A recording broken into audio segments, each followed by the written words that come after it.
Her name was Danielle DiBenedetto. Well, not was, it is. I don't know why we always refer to those who have passed in the past tense as though that somehow it is an exclamation point on their life. Danielle's not dead. Danielle's alive. She's with the Lord. She's pain-free. But let me tell you a story. Danielle DiBenedetto was born in Sheridan, Wyoming. For many of you, you probably have no idea where that is. But I do. Because my baby girl, Victoria, was born in Sheridan, Wyoming. It was one of the first things that bonded me to Danielle. Being a 30-year-old rookie at South Trail Fire Department is not an easy thing. South Trail Fire Department, well, let me put it to you this way. It is a brotherhood and sisterhood like I've never seen before in my life. I've never seen a bond of men and women in a close-knit unit like South Trail. Yes, we had our internal bickerings, and yes, we could pick on one another, but God forbid somebody from the outside picked on one of us. But to get in that brotherhood, well, they make you earn it. Even if you're an 8-year veteran of law enforcement and 30 years old and from the hometown of Fort Myers. At the time, Captain Becker used to be a patient of my dad. So was Jody Payne. My battalion chief, John McMahon, used to referee my middle school soccer games with Bob Shaft, my coach, both who came from New York. There was a bond in that fire department like I've never seen. One of my best friends, Ben Bingston, who's now the assistant chief at South Trail, encouraged me to apply. But he warned me when I did apply, hey, check your pride at the door, because you're going to have to earn the title of firefighter at South Trail. See, when you start there, you're a probie, a probationary firefighter. In fact, I probably never even heard my name for the first 6 months I worked there. And guys that I thought I hated, who I learned to love, like Mike Joyce, Kerry Griffin, Joe Galuzza, Steve Moses, who rode me like an alpaca through the Andes, not because they didn't like me, but they wanted to make sure that I was going to be fit to wear the South Trail badge. Well, one of the people I first met when I moved there was Danielle DiBenedetto. She was my partner on Rescue 63, a paramedic, a firefighter. But what I soon learned about Danielle was amazing. She was a very accomplished hairstylist. Come to passing, she used to do my wife's hair. She had inherited several daughters from her husband Joe when she married him. And then she had a son of her own named Dominic, who now is 13 years old. But Danielle had a very special characteristic about her that most women probably don't have.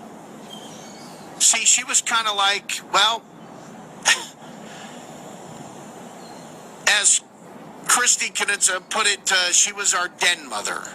Oftentimes she refereed bickering between the boys at the firehouse. She was always stationed at 63 House, which housed, well, that's where our administration was. We called it the White House, the big house, where, and Danielle was always in the mix.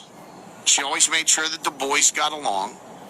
Every other day or every other week, you'd find her in the communications room with a mock barber shop set up, giving away $5 haircuts to all the boys and making them look handsome as they could be to represent South Trail.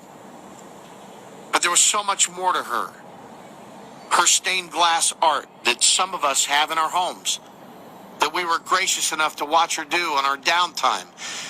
Each firefighter finds a different way to decompress. Some ride motorcycles, some fish, some hunt. Well, Danielle's was stained glass. And the stained glass that she made was, well, some of the most beautiful artwork I've ever seen. Her caring passion for the patients that were in her care but her tough character to be able to stand with the best of the best when it came to fighting fire or a car wreck or a tragedy. I remember when Hurricane Charlie came through, we all had to say goodbye to our families as Southwest Florida was encouraged to evacuate. I remember spending 14 hours with Danielle during that hurricane and how worried we are about our families, but how dedicated we were to serving Southwest Florida. Danielle spent 8 years with Lee County EMS, which is one of the busiest EMS agencies in the country. She decided to go to fire school in 1995.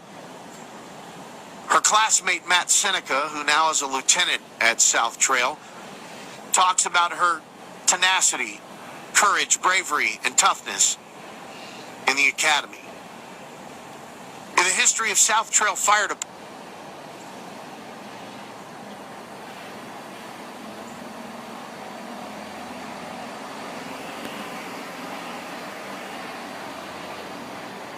there have only been young Cindy.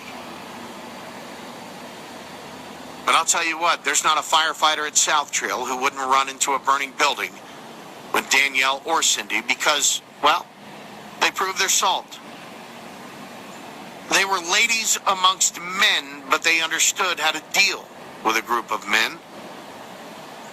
I didn't have the honor of working much with Cindy, but I certainly stood beside Danielle on more than one occasion. I'll never forget the night that Danielle and I ran a call on one of my best friend's father-in-law who was trying to commit suicide. And how Danielle basically talked him off the ledge. I watched her relationship with her son. And every year her Halloween costumes were amazing. She was a gentle soul, but a fiery spirit. She was all that was personified in a rescue hero with the gentleness of a lady. Trust me, she brought a lot of class to a lot of men who didn't deserve it. In 2014, she was diagnosed with colon cancer. No family history. And when I found out about it, I was devastated, but I was reassured by Ricky Martinez and Ben Bankston and Brian Kirkland that, hey, she's a fighter. She's going to make it through it. It's Danielle. It's Danielle. And she did. But then she had a relapse. And on March the 7th, at around 3 p.m., surrounded by her brothers and sisters of South Trail and her husband and her son, Danielle's fight was over, and in the words of Bill Lombardo, the chief of South Trail Fire Department, she was his hero for the way she handled her cancer. But in the course of Danielle's death, I have learned that Florida does not have presumption legislation. What is that? 37 states in this union presume that firefighters who catch cancer during their employment is presumed that they got it from their job. 1 in 3 firefighters will be diagnosed with cancer. Danielle being one of them. No 48-year-old woman should ever have to suffer cancer the way Danielle did.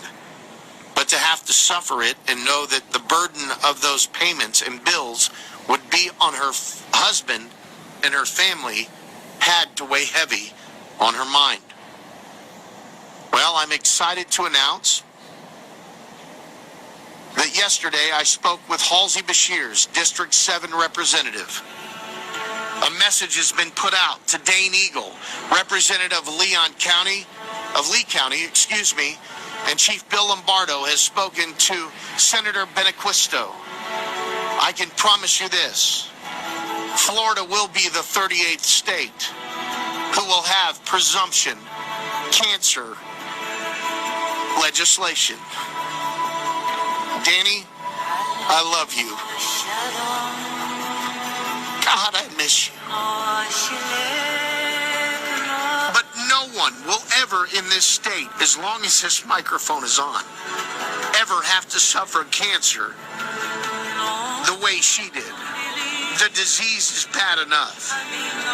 But I will make damn sure next year Bill Lombardo and myself will take the hill with brave legislators like Halsey Beshears and Dane Eagle and Senator Benequisto.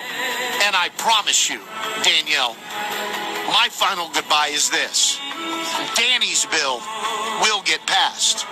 Or I promise you, sweetheart, none of those cowards will ever serve in the Florida legislature again. To South Trail 566, we love you and we miss you. And on a side note, thanks to engineer John Pinto of South Trail Engine 63, which has now been affectionately named Danielle. To the boys at South Trail, I love you, brothers, and I will always continue the fight for those who fight for us on a daily basis. I love you, Danny.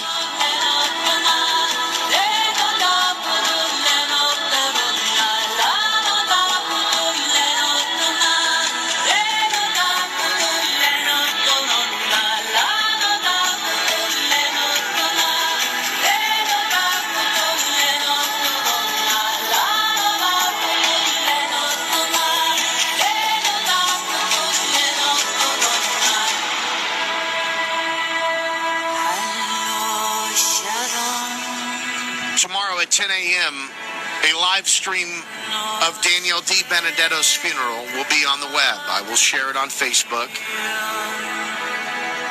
If you've never seen a firefighter's funeral, wait till you see my second father, Chief John McMahon, lead the pipe and drums, and Matt Seneca play the bagpipes to send her off the way a hero needs to be sent off. Ladies and gentlemen, today when you see a fire truck or an ambulance or a sheriff's deputy or a Florida highway patrolman, they are laying their life on the line every single day so your freedoms stay intact. You just remember that. And I promise you, this time next year, Danny's bill is going to be legislation. I promise. You're listening to The Will Dean Show.